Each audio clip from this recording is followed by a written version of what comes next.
C'est pourquoi, frères saints qui avaient part à la vocation céleste, considérez l'apôtre et le souverain sacrificateur de la foi que nous professons, Jésus, qui a été fidèle à celui qui l'a établi, comme le fut Moïse dans toute sa maison, car il était jugé digne d'une gloire d'autant supérieure à celle de Moïse que celui qui a construit une maison a plus d'honneur que la maison même. Chaque maison est construite par quelqu'un, mais celui qui a construit toute chose, c'est Dieu. Pour Moïse, il a été fidèle dans la maison de Dieu, comme serviteur pour rendre témoignage de ce qui devait être annoncé. Mais Christ l'est comme fils sur sa maison, et sa maison, c'est nous. Pourvu que nous retenions jusqu'à la fin la ferme confiance et l'espérance dont nous nous glorifions. C'est pourquoi, selon ce que dit le Saint-Esprit, aujourd'hui, si vous entendez sa voix, n'endurcissez pas vos cœurs, comme lors de la révolte, le jour de la tentation dans le désert où vos pères me tentèrent pour m'éprouver, et ils virent mes œuvres pendant 40 ans. Hébreux 3, 1, 9. Remarquons bien ce que dit le verset 6.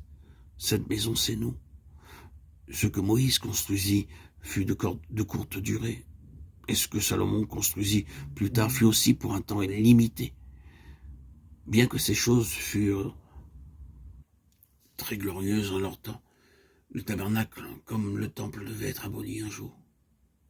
Mais à présent, ce que le Seigneur est en train de construire avec notre collaboration restera pour toujours. La gloire qui fut manifestée dans le tabernacle, puis plus tard dans le temple, ne le fut que pour peu de temps.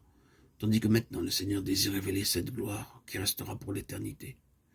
C'est notre responsabilité de veiller à demeurer continuellement en tant que ses collaborateurs sous l'autorité, la royauté et la seigneurie du Seigneur Jésus-Christ. L'avertissement que le Seigneur adresse est celui-ci. Aujourd'hui, si vous entendez sa voix, n'endurcissez pas vos cœurs. Hébreux 3, 7, 8.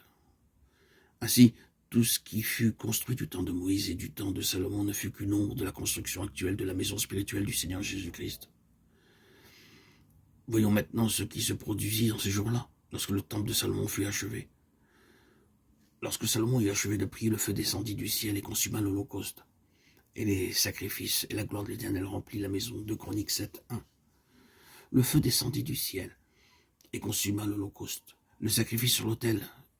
Cet incident nous rappelle et nous parle du sacrifice de notre Seigneur Jésus-Christ, par lequel le pécheur qui s'approche peut être rendu agréable à Dieu. Tous ces sacrifices du passé, aussi nombreux qu'ils furent, n'ont jamais pu justifier un seul pécheur dans la présence de Dieu.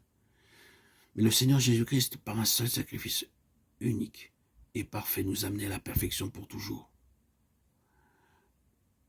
Non seulement nous n'avons plus besoin d'un autre sacrifice, mais il est devenu lui-même notre souverain sacrificateur pour toujours dans les cieux.